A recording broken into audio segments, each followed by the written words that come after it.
Hi friends, kumusta po kayo? Kagabi ay waring malungkot ang ending ng ating pag-aaral.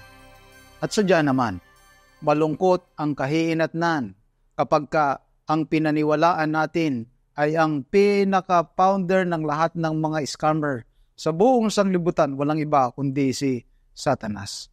Nakita natin na mas mabuting sumunod sa kalooban ng ating Panginoong Diyos sapagkat hindi siya nang-i-scam.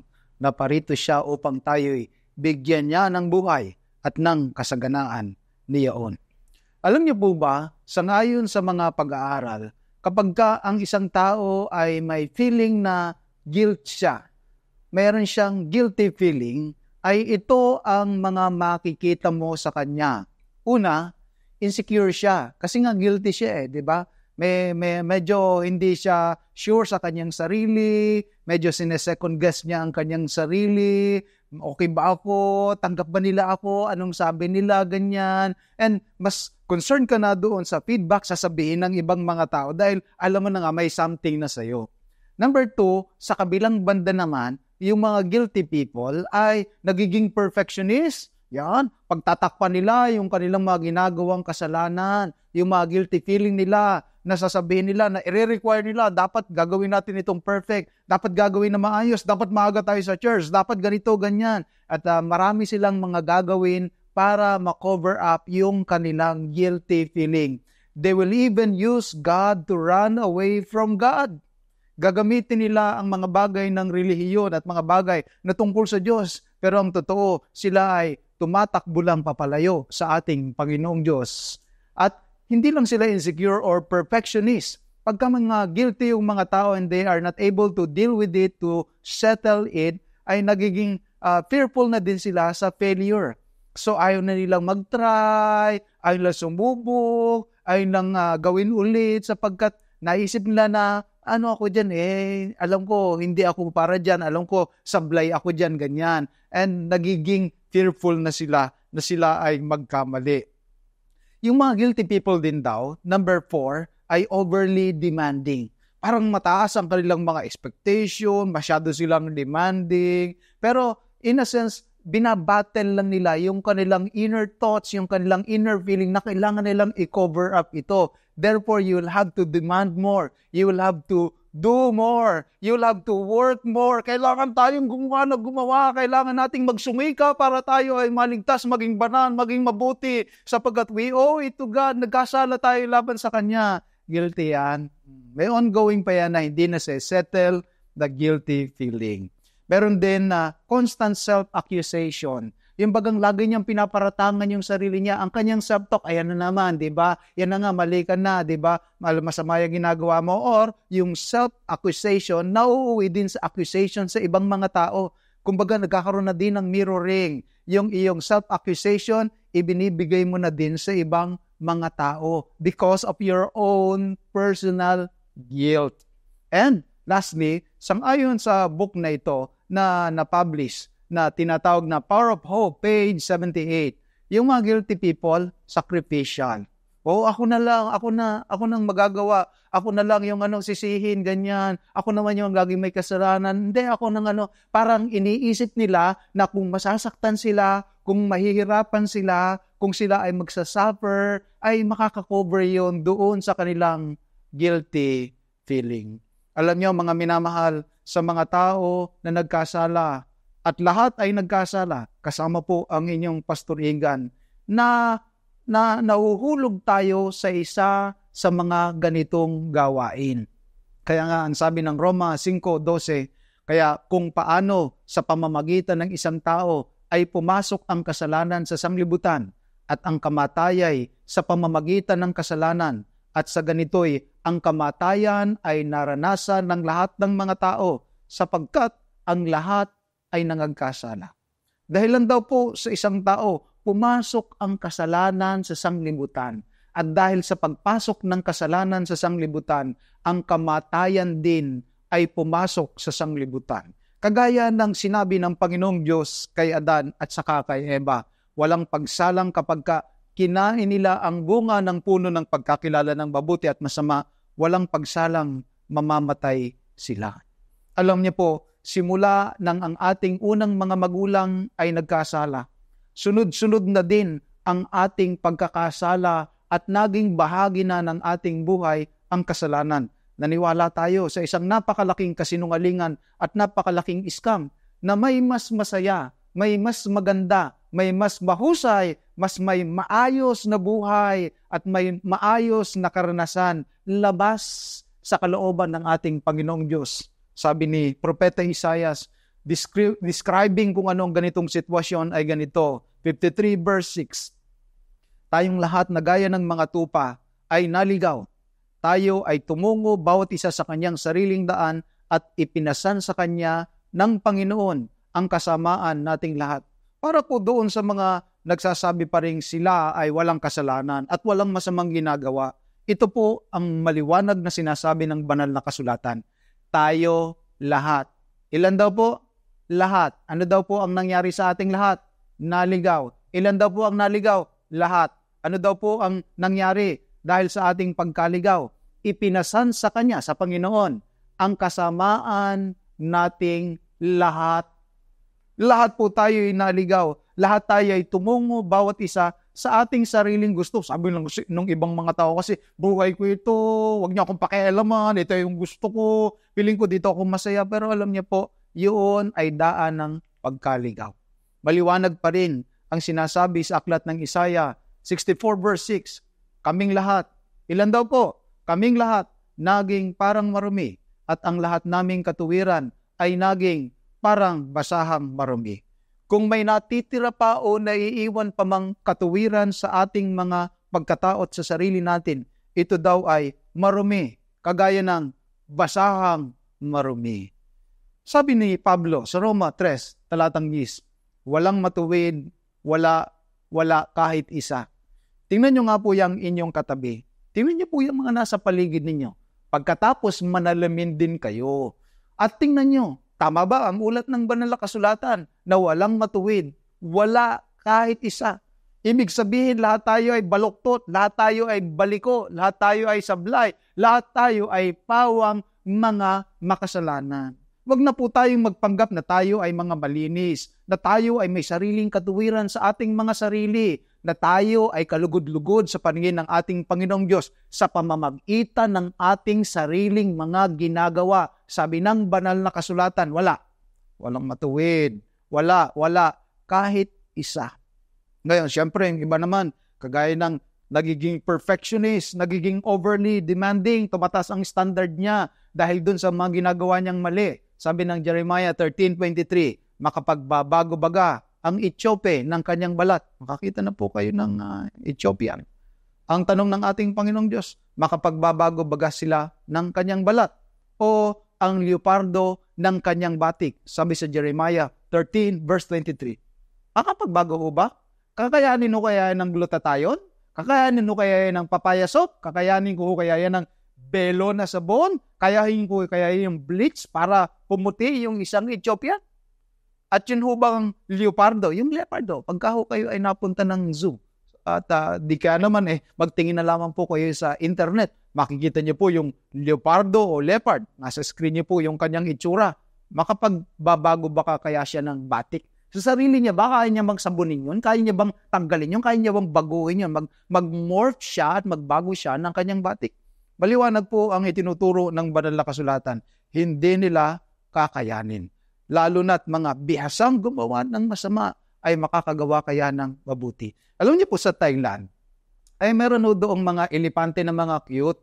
Meron doon na mga elepante na nagpuputbol, meron doon elepante na pwede mong sakayan, merong elepante doon na nagpipintura ng kanilang sa pamamagitan ng kanilang mga tas, at pagkatapos ay meron din doon na mga nagsho-show ganyan, nagpe-pedal-pedal, parang cute at magandang tingnan.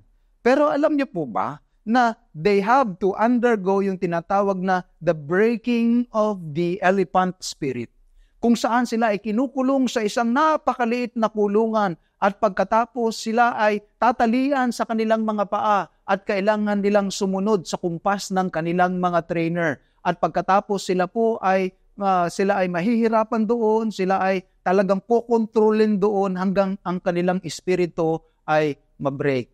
Alam niyo po, ang gagawin sa kanila, sila ay tatalian ng mga malalaking mga kadena sa kanilang mga paa para alam lang nila yung space na pwede nilang lakaran. At hindi sila pwedeng lumampas doon sapagkat meron ng malaking kadena na nakatali sa kanilang mga paa. After a while, yung kadena pong yun, habang sila ay natitrain, nasasanay, lumiliit ng lumiliit, at kahit na po tamsi na lamang yung nakalagay sa kanilang mga paa na mga tali na kayang-kaya naman nilang wasakin o sirain, hindi na po nila magawa sapagkat sila po ay na-train na, nasanay na doon sa pagka-train sa kanila na iniisip niya hindi na nila kaya at talagang yun na lamang ang kanilang space o lugar na maaari nilang puntahan. Sabi ni Jeremias 2:22, sapagkat bagaman maghugas ka ng lihiya at magbunton ka ng maraming sabon, gayon may natatala sa harap ko ang iyong kasamaan, sabi ng Panginoong Diyos. Ganun ho. Kung sa ating sariling pagsusumikap lamang na linisin ang ating mga kaluluwa, linisin ang ating mga guilty conscience, linisin ang kasamaan na nasa ating mga kamay, hindi ho natin kakayanin sapagkat ang wika ng banal na kasulatan na natatala pa rin sa harap ng Panginoon ang ating mga kasamaan. Kung gano'n ang nangyari kay Adan at Eva, at sa atin ang lahat ngayon, baka meron pang nagsasabon-sabon dyan ng sarili niyang espiritu, nagsusumikap na makawala sa kasalanan at sa pagkakamali sa pamamagitan ng effort. Alam niyo po, iba ang panukala at paraan ng ating Panginoong Diyos. Isaiah 49 verse 15, malilimutan ba ng babae ang kanyang batang pasusuhin, na siya'y hindi mahahabag sa anak ng kanyang bahay bata? Oo, ito'y makalilimot, ngunit hindi kita kalilimutan. Ang paraan po ng ating Panginoong Diyos ay siya ang lumapit. Siya ang nag-initiate.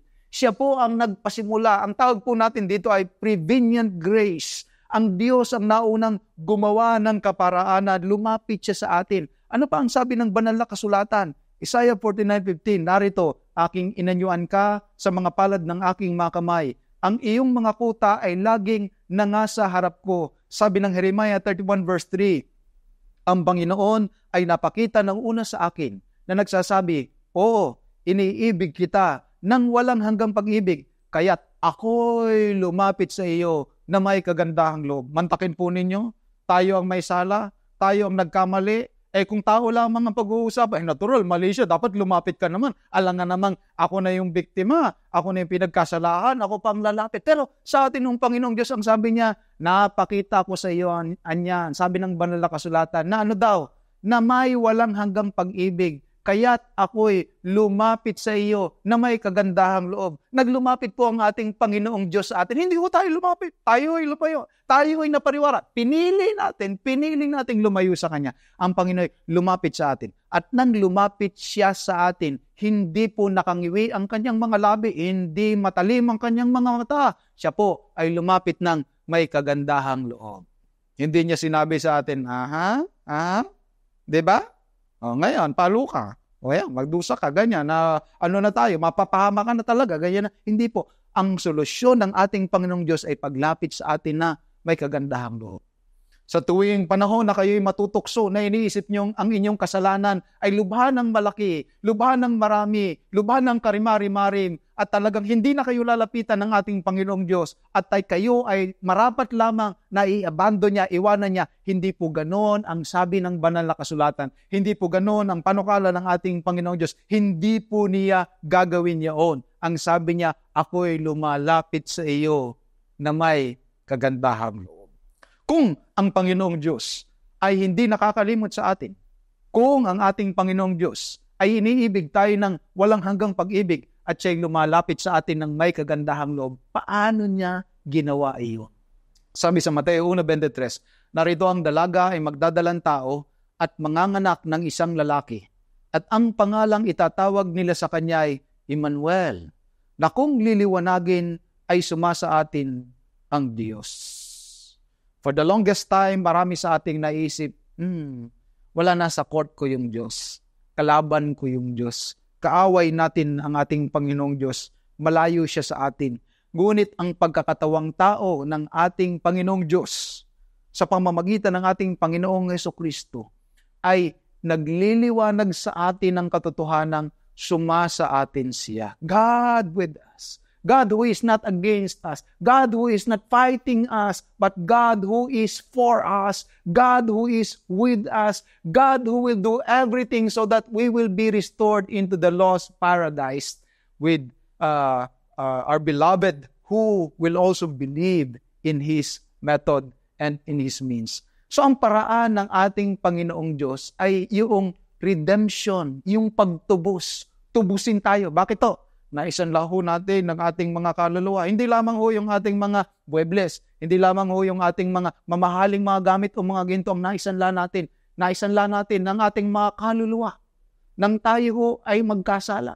Kaya kailangang may tumubos. At ang pagtubos na ho yun, hindi natin kayang bayaran. Wala tayong source na hindi na natin kayang pag-ipunan, wala na tayong magagawa upang tayo ay matubos. Sabi ng banal na kasulatan, Juan 3:16, gayon na lamang ang pagsinta ng Diyos sa sanglibutan na ibinigay niya ang kanyang bugtong na anak upang ang sinumang sa kanya'y sumampalataya ay huwag mapahamak kundi magkaroon ng buhay na walang hanggan. Ang pagbibigay ng Panginoong Diyos sa sanglibutan ng kanyang bugtong na anak upang hindi mapahamak ang sanglibutan na sasampalataya sa Kanya ay sa pamamagitan ng pagtubos, pagpapalit. Sabi ni Pablo sa Galatia 2:13, tinubos tayo ni Kristo mula sa sumpa ng kautusan nang siya'y naging sumpa para sa atin, sapagkat nasusulat, sumpain ang bawat binibitay sa punong kahoy. Baka ho magkamali lamang yung ibang mga kaibigan nating bumabasa ng talatang ito. Baka ho napabilis kayo. Kagaya ng ginagawang pang-i-scam ng ibang mga tagapagturo na di umuloy wala na daw ang kautusan sapagkat ito daw ay tinubos na tayo mula sa kautusan. Pansinin niyo ho yung talata. Tinubos tayo ni Kristo mula sa sumpa ng kautusan. Nang siya'y naging sumpa para sa... Saan po tayo tinubos? Tinubos tayo mula sa sumpa, mula sa parusa, from the curse of the law. Siya ang tumubos sa atin sapagkat yung pagbabayad na hindi na natin kayang bayaran upang makaalis tayo doon, binayad ng ating Panginoong Jesucristo para sa atin. Efeso 1:6, para sa ikapupuri ng kanyang maluwalhating biyaya, na ipinagkaloob niya ng walang bayad sa atin sa pamamagitan ng minamahal. Sa Kanya ay mayroon tayong katubusan sa pamamagitan ng Kanyang dugo na kapatawaran ng ating mga kasalanan ayon sa mga kayamanan ng Kanyang biyaya. Paano daw po tayo matutubos mula sa ating mga pagkakasala at mga pagkakamali? Mula sa ating pagkabihag sa pagkakasala at sa sumpa ng kautusan na ating nilabag. Nalabag natin ang kautusan, tayo ay magbabayad doon sa ating paglabag sa kautusan. Doon tayo tinubos ng ating Panginoong Hesukristo. Unang Pedro 1:18, inilarawan ni Apostol Pedro kung gaano karangya, kung gaano kaganda ang ginastos para tayo ay maransom, para tayo ay matubos. Unang Pedro 1, nalalaman ninyong kayo'y tinubos mula sa inyong walang kabuluhang paraan ng pamumuhay na minana ninyo sa inyong mga ninuno, hindi ng mga bagay na nasisira tulad ng pilak o ginto, kundi ng mahalagang dugo ni Kristo, gaya ng sa korderong walang kapintasan at walang dungis. Napansin niyo po ba kung paano tayo tinubos at saan tayo tinubos? Natural yung kadalasan, by nature, ang tutubusin mo. Siyempre, yung importante, di ba? Yung mahalaga sa'yo, di ba? Kasi kailangan mong tubusin yan kasi siyempre, super important yan. Pero tayo daw, tinubos mula sa walang kabuluhan. Halimbawa ba naman, peke, ganyan. Walang kabuluhan, wala namang value. Kayo ba, tutubusin nyo pa? Para sa atin minsan, at para sa tingin ng ibang tao sa atin, wala na tayong kabuluhan. Disgrace na tayo, disgrasya na tayo. Wala na tayong value. No worth na natubusin pa tayo ng ating Panginoong Diyos. Pero hindi tayo ganon tinitingnan ng ating Panginoong Diyos. Tayo pa rin, sabi ng banal na kasulatan, tinubos niya at ang ipinantubos niya, hindi lamang yung mga bagay na nasisira, tulad ng pilak o ginto, kundi ano daw ang sabi niya, ng mahalagang dugo ni Kristo. When people count you out as valueless, worthless, trash, when they throw the white towel and they give up on you, the Lord will not give up on you. The Lord still sees the values in you. mahalaga ka sa Kanya. Importante ka. Huwag mong gagawin o iisipin na wala ka ng kabulan, wala ng kwenta, kaya kailangan wakasan mo na ang iyong buhay o talaga lamang patapon-tapon ka lamang sa padanan ng ating Panginoong Diyos. Ikaw ay importante at mahalaga. Sabi sa Colosas 1:13, iniligtas niya tayo sa kapangyarihan ng kadiliman at inilipat tayo sa kaharian ng Kanyang minamahal na anak. Hindi lang tayo basta tinubos. Tayo ay inilipat niya mula sa kadiliman patungo daw saan? Sa kaharian ng Kanyang minamahal na anak. Tatandaan niyo po, hindi tayo ang may gawa nito. Ang may gawa nito ay ang ating Panginoong Diyos. Tayo ay Kanyang tinubos. Ang sabi sa Colosas 1:14 na sa Kanya ay mayroon tayong katubusan na siyang kapatawaran ng mga kasalanan. Hindi lamang ho basta natubos ang ating mga sarili, kundi pinatawad din tayo na isinanla natin ang ating mga sarili. Intentionally, willfully, rebelling against God, we have loaned our souls to the enemy of God, and yet Christ has redeemed us. Not only from us being loaned to the enemy, kundi pinatawad din yung ating desisyon na isangla ang ating mga kaluluwa sa kaaway ng Panginoong Diyos. Hindi lamang po tayo tinubos. Sa Biblia ay may tinatawag pa tayong inaring ganap o ginastify, Romans 1:26, upang mapatunayan sa panahong kasalukuyan na siya'y matuwid at upang siya'y maging ganap at tagapag-aring ganap sa taong mayroong pananampalataya kay Jesus. Hindi lamang po tayo basta natubos. Itinuring tayong righteous, inaring ganap sa pamamagitan ng katuwiran ni Jesus. Tayo na hindi naman mga matutuwid ay in-account na din. Yun pong justification ay meron siyang legal implication. Meaning, dineclare ka na not guilty. Dineclare ka na ikaw ay malinis at walang kasalanan. Hindi dahil talagang not guilty ka o malinis ka o wala kang kasalanan, kundi yung iyong guilt, yung iyong kasalanan, yung lahat ng kasamaan na ginawa mo, napunta sa ating Panginoong Jesucristo at ikaw ay inaring ganap. Kinonsider ka na righteous. Hindi dahil sa may ginawa ka, kundi dahil may ginawa ang Diyos upang tayo ay maging matuwid. Roma 4:2, sapagkat kung si Abraham ay itinuring na ganap sa pamamagitan ng mga gawa, mayroon sana siyang ipagmamalaki. Ngunit, hindi sa Diyos. Kahit po si Abraham na tinatawag na ama ng pananampalataya, kaya siya itinuring na ganap, accounted righteous, sa pamamagitan po ito ng biyaya ng ating Panginoong Diyos. Talatang 3, sapagkat ano ang sinasabi ng kasulatan? Sumampalataya si Abraham sa Diyos at iyon ay ibinilang sa kanya na katuwiran. Yun po palang pag-a-account, pagbibilang kay Abraham na siya ay matuwid ay dahilan sa kanyang pagsampalataya sa ating Panginoong Diyos. Sa Roma 5:1, ito pa ang pagliliwanag ni Pablo tungkol sa pag-aaring ganap ng Diyos sa atin na mga hindi naman talaga ganap. Kaya tiyamang tayo'y inaring ganap, considered na ganap sa pamamagitan ng pananampalataya. Mayroon tayong kapayapaan sa Diyos sa pamamagitan ng ating Panginoong Jesucristo. Hindi lamang po tayo tinubos, hindi lamang binayaran ng ating mga kasalanan. Sa pamamagitan ng kamatayan ng ating Panginoong Jesucristo, karoon din daw tayo ng kapayapaan. Hindi na tayo at odds against God. Hindi na tayo parang awkward sa Diyos. Hindi na tayo parang palaging takot sa Diyos at baka kung anong gawin ng Diyos sa atin.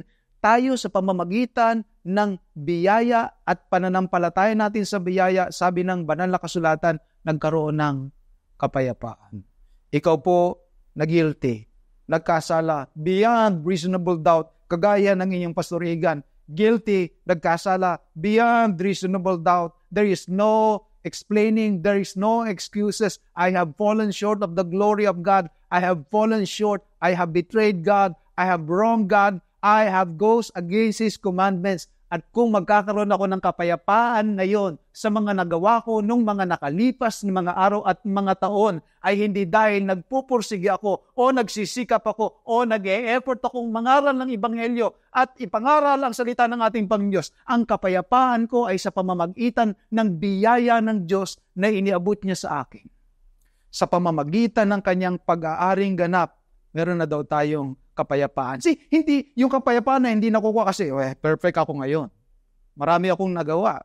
Marami akong effort. Hindi po. Sabi ng banal na kasulatan, yung pag-aaring ganap sa pamamagitan ng pananampalataya. Roma 5:18, kaya't kung paanong sa pamamagitan ng isang pagsuway dumating ang kahatulan sa lahat ng mga tao, gayon din naman sa pamamagitan ng isang matuwid na gawa ay dumating sa lahat ng mga tao ang pag-aaring ganap at buhay.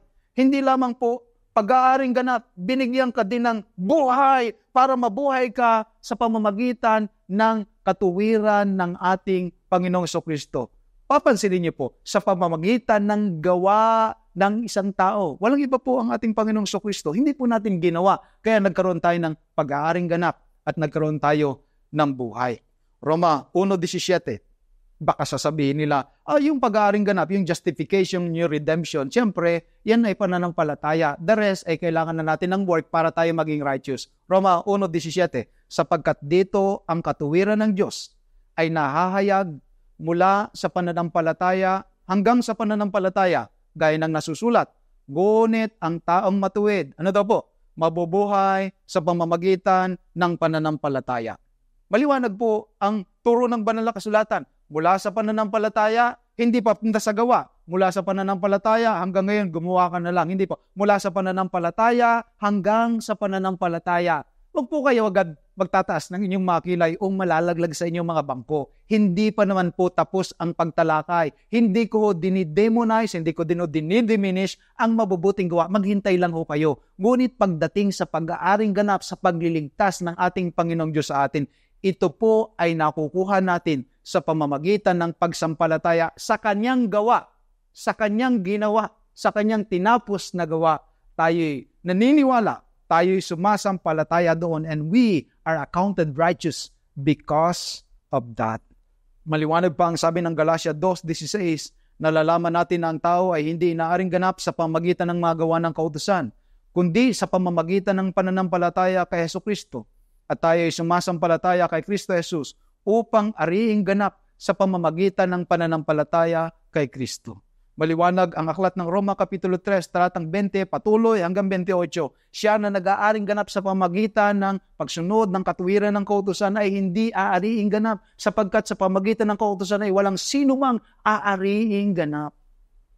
Inaari tayong ganap sa pamamagitan ng katuwiran ng ginawa ng ating Panginoong Jesucristo. Iba-ibang version ng mga tao sa pagsisikap na maging ganap. Meron dyan sa atin sa Pilipinas, nagpipenitensya, pinapahirapan ng ating mga sarili, pinapadugo ang kanilang mga likod, nagpapapako doon sa Kutod, sa San Fernando, Pampanga, at doon din sa iba't iba pang mga probinsya sa Pilipinas ay nagpipenitensya upang matanggal, mahugasan ng kanilang guilty feelings. Yung iba naman na mga Kristiyano na ay para matanggal ang guilty feelings, kailangan maglingkod more, do more, ganyan, agahan ng pagpunta sa church, agahan ng pagsimba, maiwan ka lang din doon kung tapos na ang lahat ng mga tao.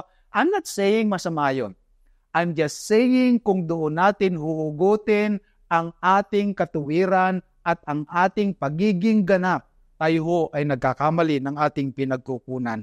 Alam niyo ho ba, dito sa Singapore at lalo na po sa Thailand, meron silang mga festival na ginagawa kung saan tinutusok nila ang kanilang mga sarili. Ito ay paraan ng paglilinis, ng kanilang pagtitika upang ang galit na Diyos ay matuwa sa kanila at sila ay tanggapin. Kanilang pinaparusahan ng kanilang mga sarili upang di umano ay mahugasan ng kasamaan at ang mga kasalanan na nasa kanilang mga kaluluwa. Sa Pilipinas naman ay kailangan makipagitgitan, makipagbalyahan, kailangan mo magsakripisyo upang ikaw ay matanggap at mapalapit sa ating Panginoong Diyos. Ito po ay tunay na taliwas at laban sa itinuturo ng banal na kasulatan sapagkat ang Panginoong Diyos ang lumapit sa atin. Ang Panginoong Diyos ang nag-initiate ng ating kaligtasan. Uunahan ko na po kayo sapagkat baka kung ano ang chismis na makarating. Sabi ng Roma 3:31, kung gayon, pinawawalang saysay ba natin ang kautusan sa pamamagitan ng pananampalataya? Huwag nawang mangyari, kundi pinagtitibay pa nga natin ang kautusan.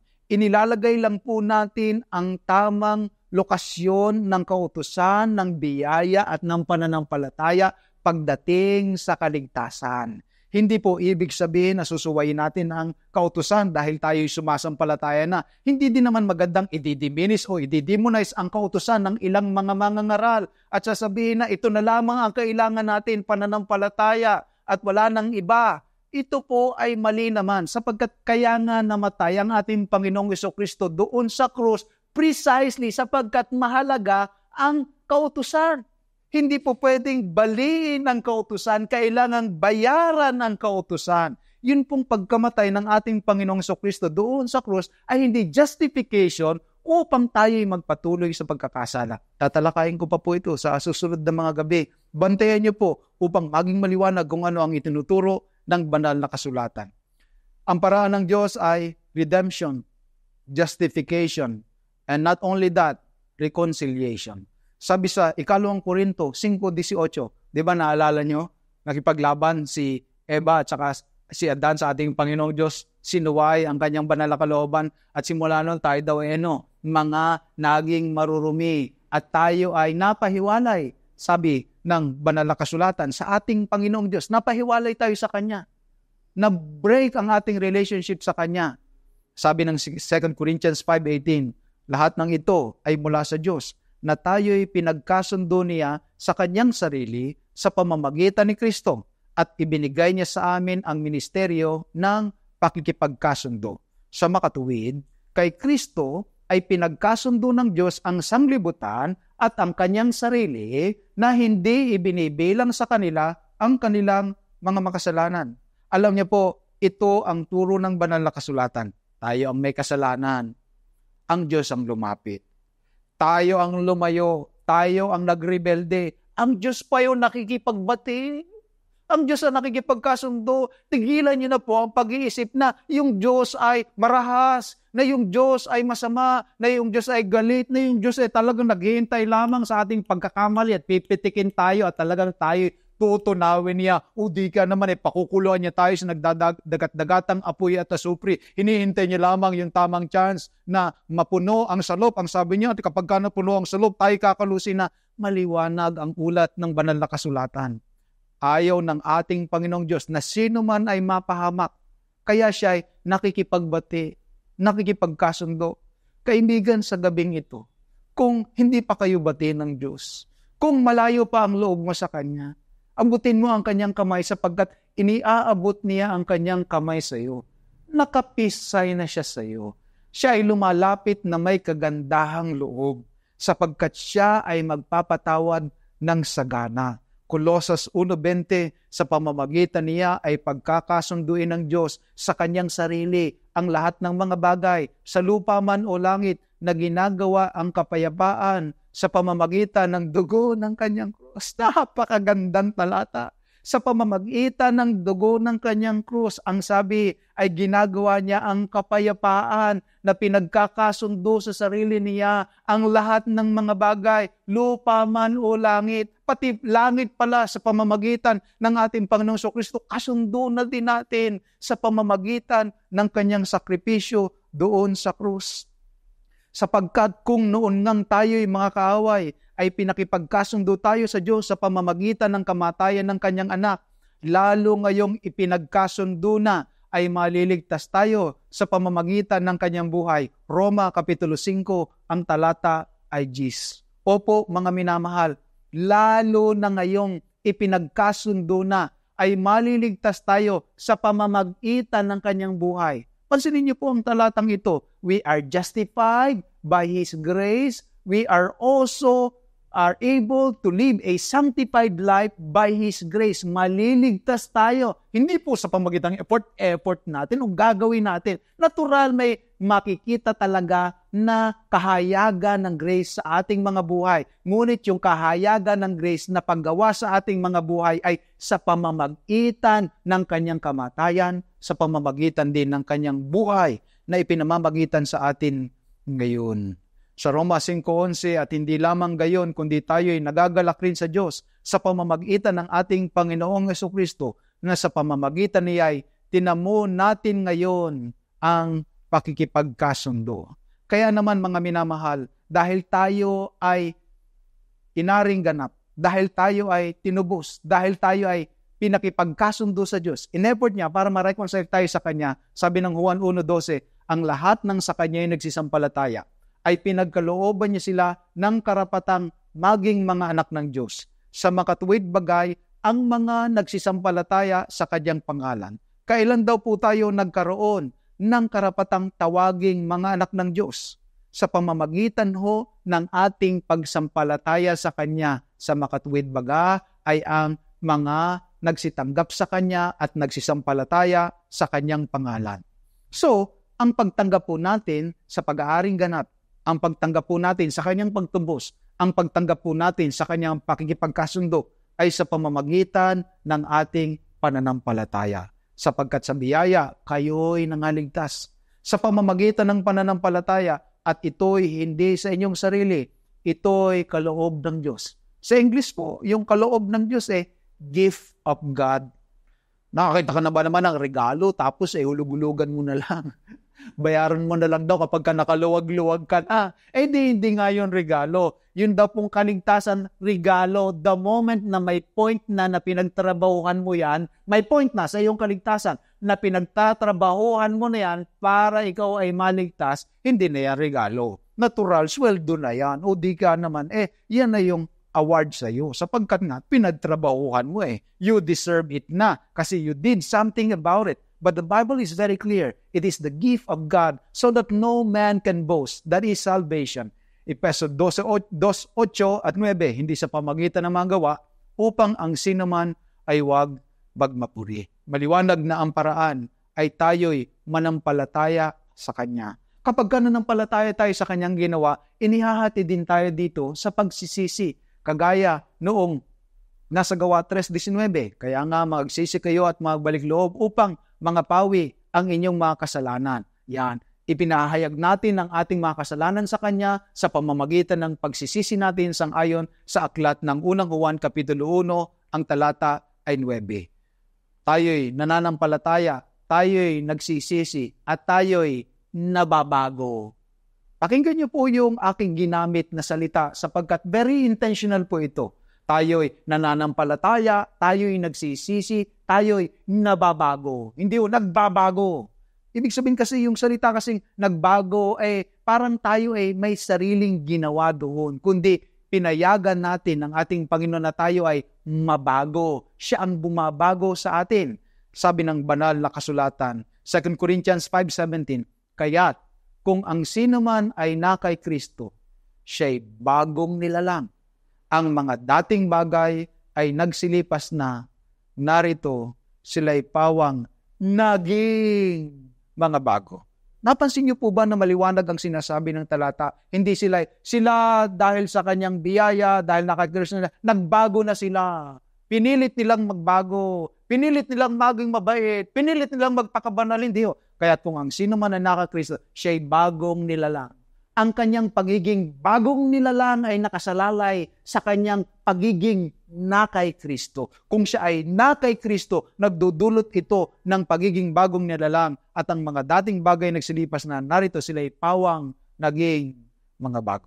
Mga minamahal ngayong gabing ito, ano man ang ating nagawa, ano man ang nangyari sa ating buhay, ano man ang ating palpak, ano man ang ating failure, ano man ang sablay na nagawa natin sa Panginoong Diyos, sa ating sarili, sa ating kapwa, mayroong kapatawaran, mayroong pagtanggap, mayroong paglilinis, may pag-aaring ganap sa pamamagitan ng pagsampalataya natin sa ating Panginoong Hesukristo. Habang binubulay nyo ang bagay na ito, while you are reflecting about the message tonight, think about your sins, but more so, think about your Savior. Because our Savior is able to cover us, for where sin abounds, grace abounds the more. May you receive the salvation that He alone can offer, para noon ang guilt natin mapunta sa Kanya at maipalit sa atin ang kapayapaan na tanging manggagaling lamang sa Kanya.